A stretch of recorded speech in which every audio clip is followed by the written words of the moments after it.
The morning of the wedding was a whirlwind of excitement. I stood in the corner of the bride's room, watching Michael adjust his tie in the large, ornate mirror. He looked perfect, handsome, confident, and completely unaware of the storm brewing inside me. Michael had been my best friend for over a decade.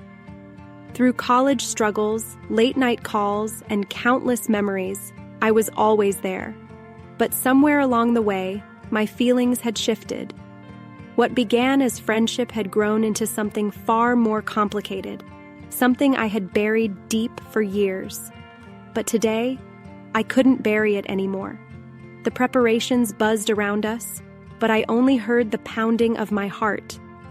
Gathering all my courage, I approached Michael, who was now adjusting his cufflinks.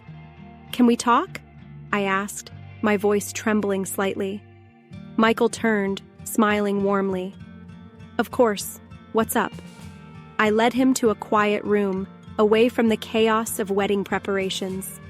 The moment the door closed behind us, the carefully constructed walls I had built began to crumble. "I can't let you get married without telling you something," I began, my voice shaky but determined. Michael's brow furrowed, concern etched on his face. "What's wrong?" Taking a deep breath, I looked him in the eye. "Michael, I've loved you for years. I've tried to move on, to accept that you see me as just a friend, but I can't. And now, watching you about to marry someone else, it's killing me." Michael stared at me, stunned.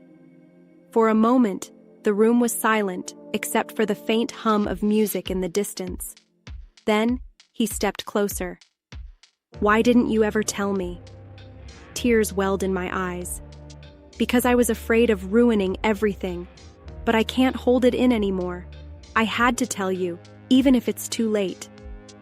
Michael's hand reached out, brushing a tear from my cheek. His touch sent a jolt through me.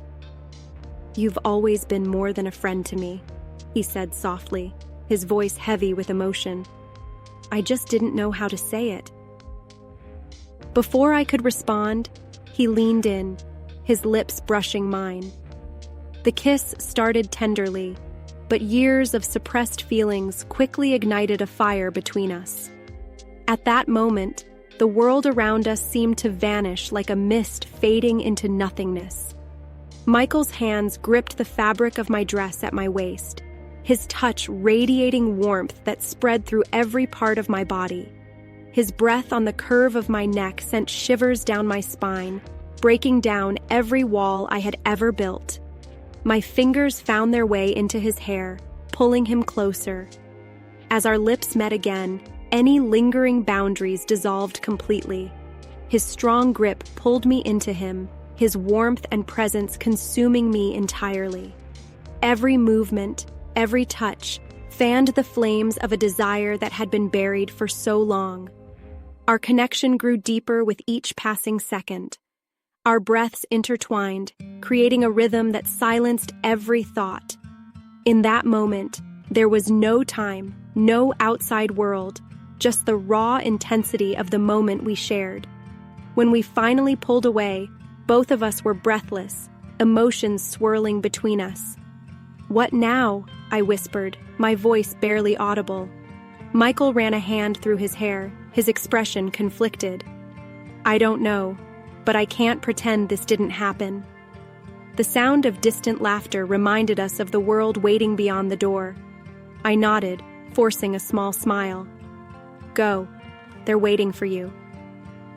As he left the room, I felt a mix of liberation and heartbreak. I had spoken my truth, and no matter what happened next, I knew I had given my heart its freedom. Some moments define us. For me, this was one of them. As I stood there, the door still gently swaying shut behind him, a question echoed in my mind. Had I done the right thing, or had I just complicated everything beyond repair?